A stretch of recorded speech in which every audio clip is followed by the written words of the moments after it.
Selamat datang kembali, kita langsung aja ya bahas materi yang Anda bagikan.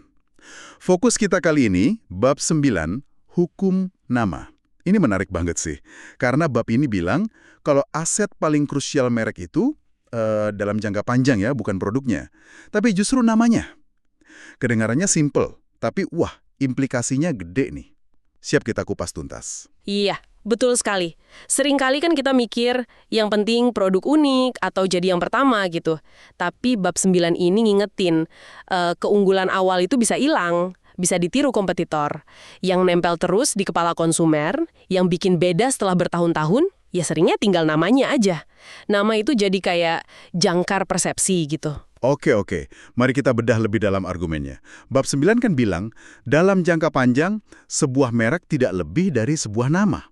Itu gimana sih maksudnya? Contohnya sering disebut Xerox ya. Tepat, Xerox itu kan wah revolusioner banget.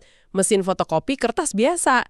Sekarang, ya semua mesin pakai kertas biasa lah.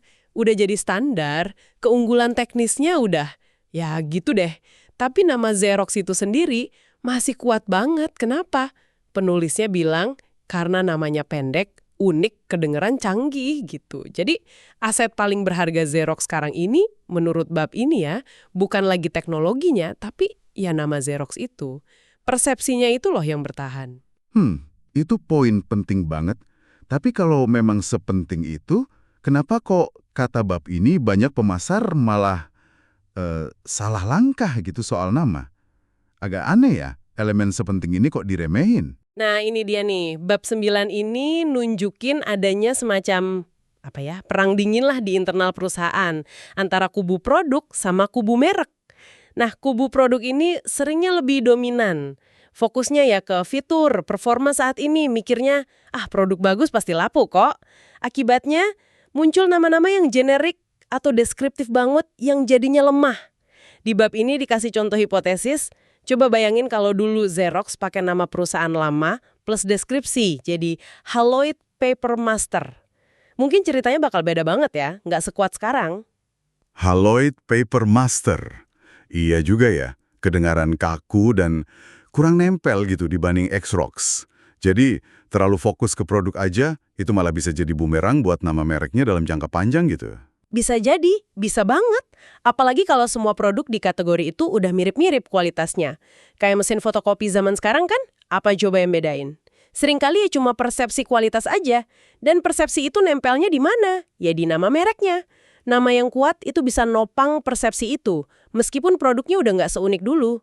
Sebaliknya, nama yang lemah ya susah bangun persepsi kuat. Oke. Terus, gimana soal perluasan merek yang katanya berlebihan? Bab 9 ini kan nyebut contoh Hyundai juga. Iya, Hyundai. Itu kan chaebol konglomerat besar Korea ya. Dipakai sebagai contoh risiko lain, satu nama merek dipakai buat macam-macam produk. Dari microchip sampai kapal tanker. Strategi chips to ships ini, kata penulisnya, mungkin ya bisa naikin penjualan jangka pendek, tapi risikonya itu bisa mengencerkan makna dan kekuatan nama Hyundai itu sendiri di benak konsumen. Buat jangka panjangnya, Mengencerkan makna, maksudnya jadi nggak fokus gitu ya. Jadi orang bingung, Hyundai ini sebenarnya jualan apa sih saking banyaknya? nah, tepat. Kekuatan merek itu kan seringnya ada di fokus. Ketika satu nama dipakai buat terlalu banyak hal beda, asosiasi utamanya jadi kabur. Menurut argumen di bab 9 ini, hal kayak gitu bisa mengikis aset inti perusahaan, yaitu mereknya. Ini bukan cuma soal marketing loh, tapi udah soal identitas dasar perusahaan. Bahkan bisa nyangkut ke citra negara asalnya juga. Wah, menarik banget ya cara bab 9 ini memposisikan nama sebagai, ya, fondasi utama gitu. Jadi, kesimpulannya nih, keputusan paling krusial buat bangun merek jangka panjang itu, ya milih nama yang pas. Nama yang unik, gampang diingat, dan fokus gitu ya. Kurang lebih begitu kesimpulan utamanya bab 9 ini, di tengah pasar yang gonta-ganti terus, kompetisi ketat, nama merek itu elemen yang paling mungkin bertahan lama di kepala konsumen. Itu jadi fondasi buat persepsi jangka panjang. Jadi, buat Anda yang lagi dengerin ini, apa artinya semua ini? Pesan dari bab 9 ini jelas banget sih. Jangan pernah remehin kekuatan sebuah nama. Milih nama yang benar, yang punya potensi awet melampaui tren produk sesaat, itu investasi yang, wah, penting banget. Iya, dan yang perlu direnungin juga, gimana nama yang kuat itu bisa kayak mengunci persepsi positif. Bahkan pas keunggulan produk awalnya udah biasa aja. Ini kan jadi pertanyaan strategis ya. Gimana caranya kita bangun dan jaga aset tak berwujud paling berharga ini, secara sadar gitu. Nah, sebagai penutup, coba kita bawa ini ke level yang lebih personal deh. Bab 9 ini kan bilang Anda adalah merek.